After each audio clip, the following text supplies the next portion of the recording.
Imagine a civilization isolated in the middle of the Pacific Ocean. A people who built gigantic stone statues weighing hundreds of tons without the help of modern technology, machines, or beasts of burden. An island with a past so enigmatic that many believed it to be home to aliens, gods, or lost civilizations. But what if the real story is even more surprising than any myth? What happened to the Rapa Nui? How did a culture capable of such great feats collapse? Were they victims of their own ambition or of something much greater coming from outside? Prepare to immerse yourself in one of humanity's greatest stories of mystery, survival, and resilience. Easter Island, or Rapa Nui, as its native inhabitants call it, is a tiny speck of land in the South Pacific, about 3,500 kilometers off the coast of Chile and 4,000 kilometers from Tahiti. It is one of the most remote inhabited islands in the world.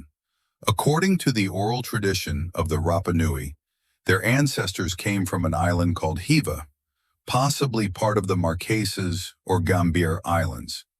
Guided by Hotu Matua, the island's first great king, they sailed in canoes for weeks until they reached a new land, empty, fertile, and mysterious. Upon landing, they divided the island into clans. Each family group controlled a portion of the territory, but all respected the mythical figure of Hotu Matua as their founding father.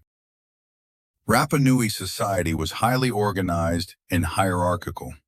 At the top of the structure was the Ariki Mo, the supreme king, who was considered a direct descendant of the gods.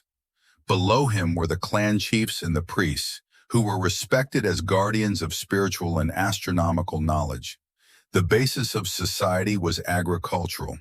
They cultivated bananas, sweet potatoes, sugarcane, yams, and taro. Fishing was essential, as was the gathering of eggs and seafood. But there was a serious problem. The island was limited. Resources were scarce, especially timber. Even so, the Rapa Nui developed advanced agricultural techniques, such as the use of volcanic rocks to retain moisture in the soil, which helped them grow crops in arid terrain. The great symbol of Rapa Nui culture is the Moai, gigantic statues made of volcanic tuff. Each Moai represented an important ancestor. They were not gods, but intermediaries between the living and the spiritual world. The eyes of the Moai, originally made of white coral and black volcanic stone, were only installed when the statue was erected. At this point, it was believed that it gained mana, or spiritual power. More than 900 Moai were carved, some over 10 meters tall and weighing up to 80 tons. They were transported from the Rano Raraku quarry to platforms called Ahu, where they stood in a row, always with their backs to the sea, looking at the villages, protecting the community. How did the Rapa Nui move these colossal statues? For centuries, this was one of the biggest questions in archaeology. Today, it is believed that they were walked with ropes using a swing system, an extraordinary feat showing not only strength but ingenuity. For centuries, clans competed to build the largest Moai. This required wood. Many trees were cut down to make scrolls and ropes. Little by little, the island was deforested. Without trees, erosion, loss of fertile soil, and food shortages set in. This situation triggered internal wars. Clans began to destroy each other's Moai, not out of hatred for their ancestors, but to break the spiritual power of their rivals. These wars became known as the time of the Huri Moai, the time of the falling of the statues. The balance of society collapsed.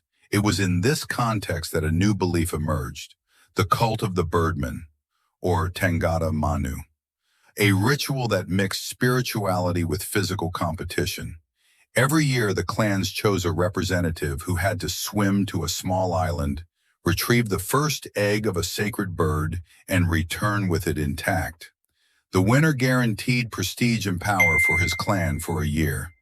It was a new attempt at order, born out of chaos. In 1722, Dutch navigator Jacob Roggeveen arrived on the island on Easter Sunday and named it Easter Island. He found a small but culturally active population. Many Moai were still standing.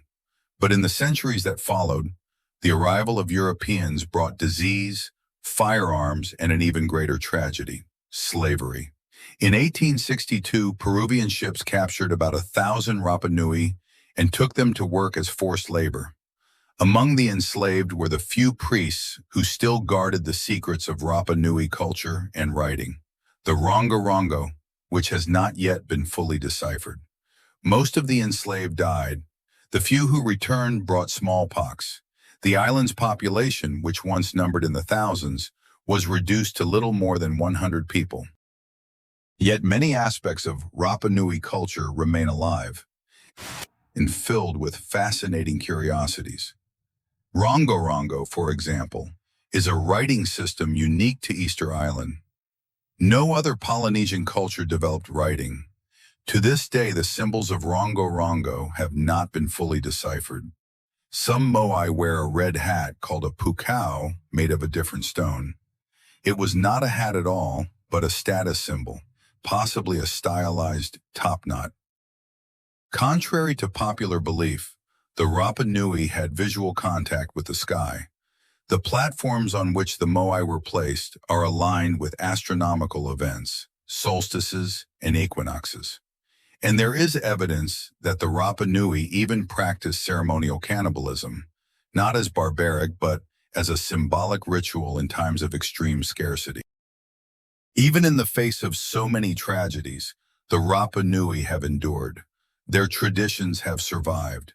Many of their descendants have preserved their language, music, dance, and rituals. In 1888, the island was annexed by Chile, but the Rapa Nui have never stopped fighting for their identity.